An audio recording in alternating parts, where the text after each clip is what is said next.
రేవంత్ రెడ్డి గారు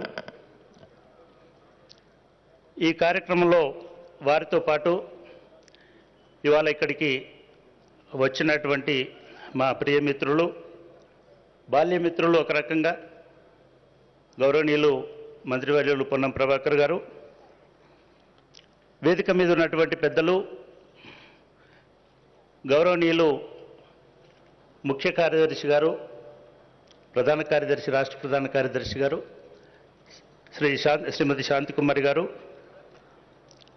అదేవిధంగా వేదిక మీద ఉన్నటువంటి మా విద్యాశాఖ కార్యదర్శి గారు డాక్టర్ యోగితా రాణా గారు, అదేవిధంగా ఈ సభలో ఉన్నటువంటి ఈ విశ్వవిద్యాలయ ఫౌండర్స్లో ఒకరైనటువంటి విఎస్ ప్రసాద్ గారు, అప్పటి నుంచి ఇప్పటి వరకు మార్గదర్శిగా ఉంటున్నటువంటి ప్రొఫెసర్ హరగోపాల్ గారు, ఇతర మా మాజీ వైస్ ఛాన్సలర్లు, మాజీ ప్రొఫెసర్లు మా రామచంద్రం గారు, అదేవిధంగా గాంధేయవాది అంబేద్కర్ రెండూ కలగలిసినటువంటి డాక్టర్ కర్ణాటి కె లింగయ్య గారు, వారు అంబేద్కర్ సంఘాల అధ్యక్షులుగా చైర్మన్గా ఉన్నారు.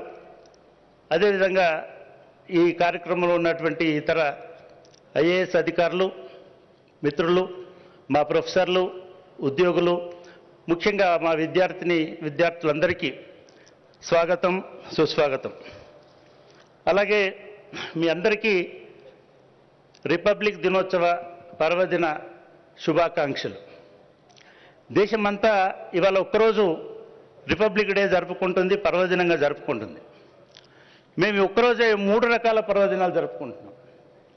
దానిలో మొదటిది మీ అందరితో పాటు 76వ గణతంత్ర దినోత్సవం జరుపుకోవడం అయితే, రెండవది ఆ గణతంత్ర దినోత్సవ కారకులైనటువంటి డాక్టర్ బిఆర్ అంబేద్కర్ గారి ఒక మహావిగ్రహాన్ని ఈ జూబ్లీ హిల్స్ కొండల మీద దాదాపు ఒక 25 అడుగుల ఎత్తులో 15 అడుగుల విగ్రహాన్ని ఇవాళ మేము స్థాపించడం జరిగింది. గౌరవనీయుల ముఖ్యమంత్రి గారు దాన్ని ఇందాకే ఆవిష్కరించడం జరిగింది. ఇది మొదటిదైతే, రెండవది ఇవాళ ముఖ్యమంత్రి గారి చేతుల మీదుగా ఒక 4 కొత్త భవనాలకి మేము శంకుస్థాపన చేసుకోవడం జరిగింది. ఈ 4 కూడా ఒక కొత్త దిశకు ఈ యూనివర్సిటీని నడిపించేటువంటి భవనాలు. అందులో వారికి చాలా ఇష్టమైనటువంటి అంశం, చాలా ఇష్టమైనటువంటి భవనం స్కిల్ డెవలప్మెంట్ బిల్డింగ్. వారు చాలాసార్లు ప్రజలని ఆకట్టుకోవడానికి ఒక కథ చెప్తుంటారు. ఆ కథ ఏమిటంటే, మన యూనివర్సిటీలు పిల్లలకి అంబాసిడర్ కార్ డ్రైవింగ్ నేర్పుతున్నారు, కానీ వాళ్ళ మార్కెట్లో టెస్లాలు వచ్చినాయి, ఆ టెక్నాలజీ తెలియకపోవడం వల్ల స్కిల్ గ్యాప్ ఉంది కాబట్టి వీళ్ళు నిలదొక్కుకోలేకపోతున్నారని చెప్తున్నారు. సార్, ఇది మేము ఇవాళ మీరు 2వ భవనాన్ని కూడా మీరు శంకుస్థాపన చేసినారు. ఆ 2వ భవనం డిజిటల్ రిసోర్స్ సెంటర్. మొట్టమొదటిసారిగా దేశంలో ఈ విశ్వవిద్యాలయాన్ని ఒక డిజిటల్ విశ్వవిద్యాలయంగా మలచాలనేటువంటి సంకల్పంతో మేము పోయిన సంవత్సరం పంపినటువంటి ఒక నివేదిక ఆధారంగా యూజీసీ పిఎం ఉషా అనే ఫండ్స్లో భాగంగా మాకు ఒక 10 కోట్ల రూపాయలు దానికి సహాయం చేసింది. దాంతోపాటు స్కిల్ డెవలప్మెంట్ కోర్సులకి ఒక 20 లక్షల రూపాయలు శాంక్షన్ చేసింది. దానికి కావలసినటువంటి లెర్నింగ్ మేనేజ్మెంట్ సిస్టమ్ని, backbone of that system నిర్మించుకోవడానికి దాన్ని కూడా 2 కోట్ల రూపాయలు దాన్ని కూడా శాంక్షన్ చేసింది. మా ప్రణాళిక ప్రకారం సార్, మేము కరెక్ట్ డైరెక్షన్లోనే కనుక పోతే 3 సంవత్సరాలలో ప్రాథమికంగా ఈ యూనివర్సిటీని డిజిటల్ యూనివర్సిటీ ఫస్ట్ ఫేజ్లోకి తీసుకెళ్తామని నేను మీ అందరి ముందు హామీ ఇస్తున్నాను. 2వ దశలో 5 సంవత్సరాలలో దీన్ని పూర్తి స్థాయిలో పాఠ్య ప్రణాళికలతో సహా పూర్తి స్థాయిలో చేరాలని అనుకుంటాం సార్. చాలామందికి ఏమనిపిస్తుంది సార్ అంటే, ఇప్పుడే కాదు, నేను 30 సంవత్సరాలు ఇక్కడ పనిచేసిన 32 సంవత్సరాలు, అధికారులు కానీ ముఖ్యమంత్రులు కానీ, మీ దృష్టికి ఇంకో విషయం తీసుకొస్తున్నాను సార్. 32 సంవత్సరాల తర్వాత ఈ యూనివర్సిటీలో అడుగుపెట్టిన మొట్టమొదటి ముఖ్యమంత్రి గారు డాక్టర్ గౌరవ రేవంత్ రెడ్డి గారు. 32 సంవత్సరాల క్రితం స్వర్గీయ పివి నరసింహరావు మన తెలంగాణ బిడ్డ, ఆయన స్వయంగా వచ్చి ఆయన స్వహస్తాలతో యూనివర్సిటీని ప్రారంభించినారు. ఆయన వెంట అప్పుడు కోట్ల విజయభాస్కర్ రెడ్డి గారు వచ్చినారు.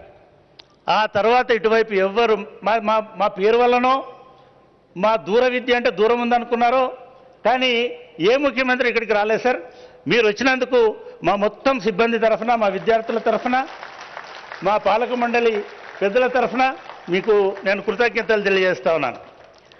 మీరు ఇవాళ మీరు ఏదైతే ప్రిన్సిపల్ చెప్పినారో మేము స్లోగా అంబాసిడర్ నుంచి మేము ఆల్రెడీ మారుతికి వచ్చినాం సార్.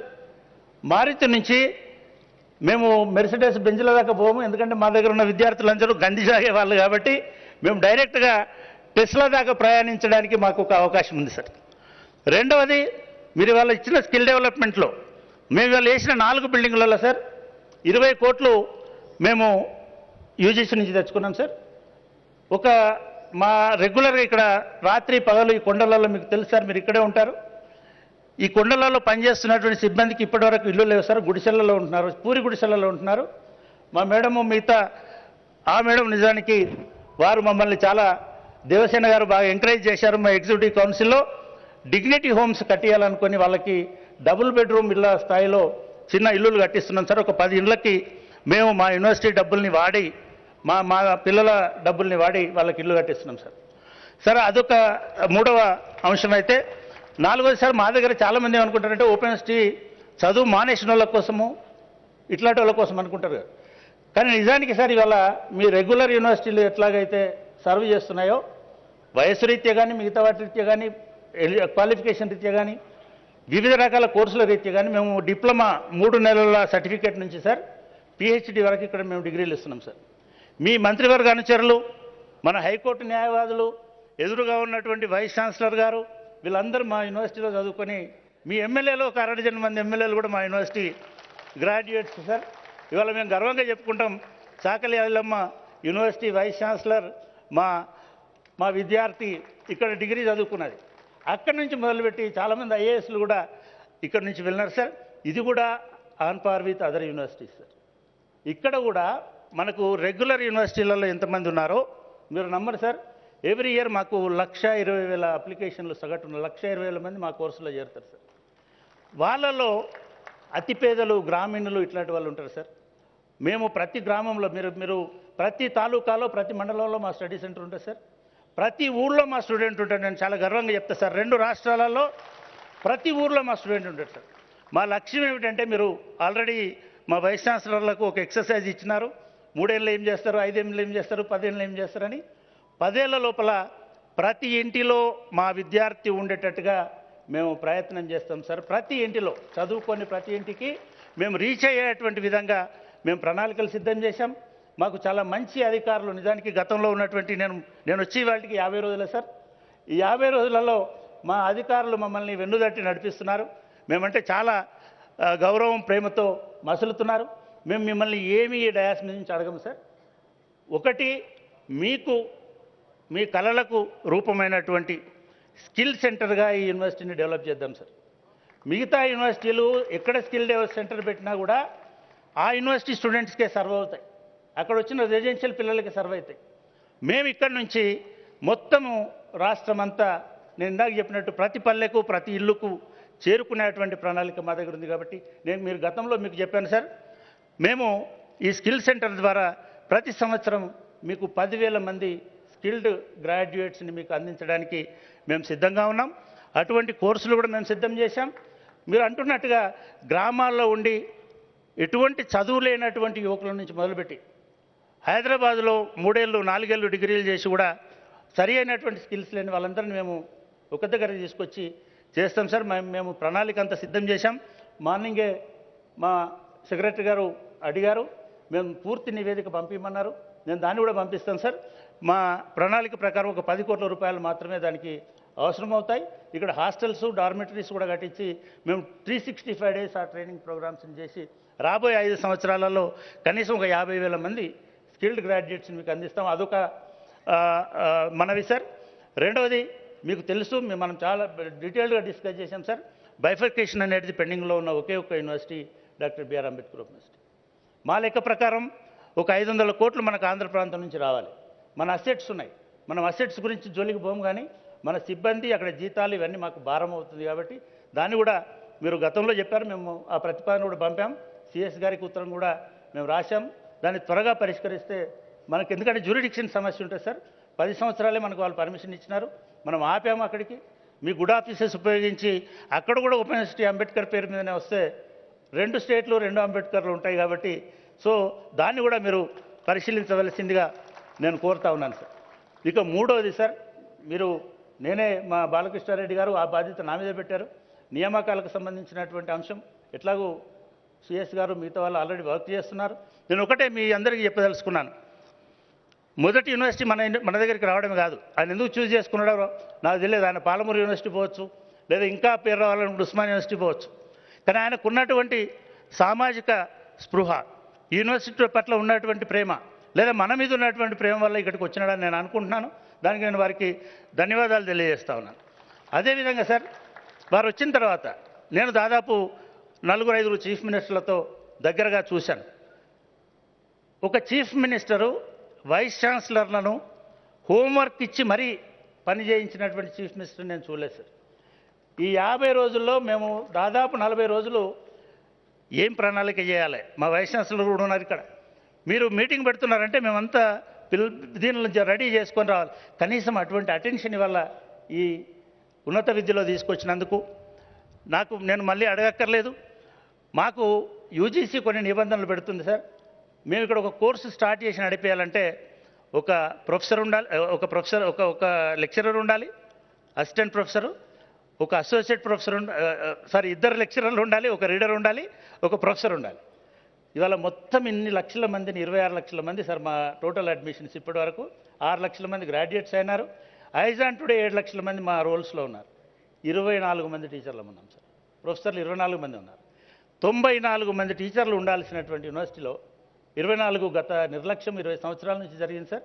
మీరు దాన్ని సరిదిద్దేటువంటి దిశలో ఉన్నారని మాకు అర్థమైంది. నేను ఒక చిన్న విన్నపం సార్, పెద్ద యూనివర్సిటీలకు 500-600 వేకెన్సీస్ ఇవ్వాల్సి వస్తుంది, మాకు 100 ఇస్తే చాలు సార్. చిన్న యూనివర్సిటీలకు అన్నిటికీ ఫుల్గా ఎంత ఖాళీ ఉంటే అంత ఇచ్చేసేయండి సార్. దాంతో అన్ని యూనివర్సిటీలు నిలదొక్కునే అవకాశాలు ఉంటాయి. అది పాలమూరు కావచ్చు, నిజామాబాద్ కావచ్చు, కరీంనగర్ కావచ్చు, మాలాంటి 2 స్టేట్లకు పనిచేసేది కూడా కావచ్చు. దయచేసి అదొకటి పరిశీలించండి. ఇంకొక 2-3 ఉన్నాయి కానీ మీ దగ్గర ప్రస్తావించాల్సిన విషయాలు కాదు. మీ అధికారులతోటి నేను అవి మాట్లాడి నేను దాన్ని రిజాల్వ్ చేసుకుంటాను. మరొకసారి మీ అందరి సమక్షంలో రేవంత్ రెడ్డి గారికి, మాన్య ముఖ్యమంత్రి గారికి నేను ధన్యవాదాలు తెలియజేసుకుంటూ, ఇదిసారి యూనివర్సిటీ మొక్క నాటింది అప్పటి పివి నరసింహరావు గారు. అదేవిధంగా రాజీవ్ గాంధీ గారు దీన్ని ఒక మోడల్గా తీసుకొని ఇందిరాగాంధీ నేషనల్ ఓపెన్ ఇక్కడి వైస్ ఛాన్సలర్ని తీసుకెళ్ళి అక్కడ ఢిల్లీలో చేసినారు. ఈ యూనివర్సిటీని అన్ని రకాలుగా కాపాడవలసింది, మమ్మల్ని వెన్నుదట్టి నడిపించవలసింది, ఈ యూనివర్సిటీ అభివృద్ధికి భవిష్యత్తుకి ఒక దారి చూపవలసింది ఈ రాష్ట్ర ముఖ్యమంత్రిగా మీరు అని చెప్తూ, నాకు మీతో ఉన్నటువంటి ఈ చనువుతో 4 మాటలు మాట్లాడినందుకు, నాకు అవకాశం ఇచ్చినందుకు ధన్యవాదాలు తెలియజేస్తూ ముగిస్తున్నాను. Thank you sir.